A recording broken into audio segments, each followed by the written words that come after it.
Here on the Jet Set, we're all about exploring the world without breaking the bank. That's right, and today we're diving into some budget travel tips and tricks to help you stretch your dollar and make the most of your adventures, whether you're exploring the U.S. or venturing abroad. Well, let's start with some tips for budget travel within the U.S.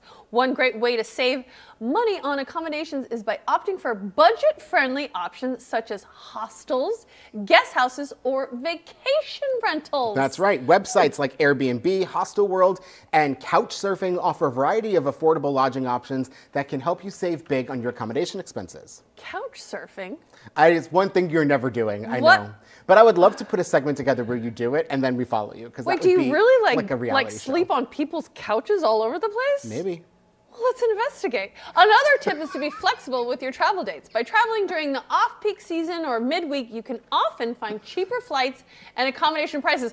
I am a Tuesday traveler. Are you? For sure. I believe you're leaving on a Wednesday. And don't forget about transportation. Consider taking advantage of public transportation or ride-sharing services instead of renting a car, which can help you save money on gas and parking fees. I will say that is a good tip, but sometimes you got to check those prices because sometimes it is cheaper. Okay, do you know what, I mean, we travel a lot, but and I love traveling, but going to the rental car center and then waiting in the line and then getting the car and then getting on the tram to get the rental car. There are some rental car companies that you should really avoid. Yeah, that's like my least favorite thing about traveling. Yeah. Okay, well, now let's talk about budget travel abroad. Please. One of the best ways to save money on international travel is by choosing destinations with a lower cost of living. Why is that?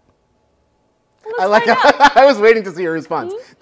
Countries in Southeast Asia, Eastern Europe, and Central America are known for being budget-friendly destinations where you can stretch your dollar further. This is true. This is true. Okay, well, another tip is to be strategic about your spending. I've heard this before. Look for free or low-cost activities and attractions such as exploring parks, visiting museums on free admission days, this is a good one, and taking advantage of walking tours.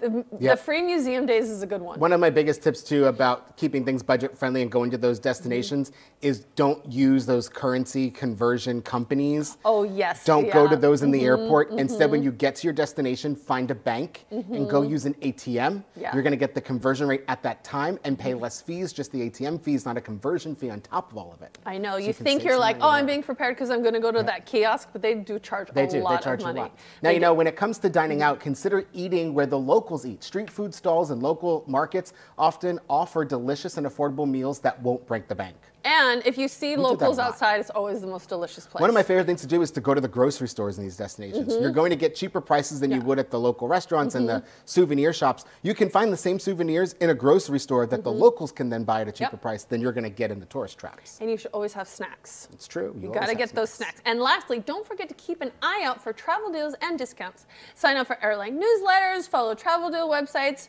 call Bobby. That's what I usually do. Go to thejetset.com. I go to thejetset.com and consider using rewards points on travel credit cards to save money on flights and accommodations. Or you can do what I do and I just call Bobby. You are full of information today.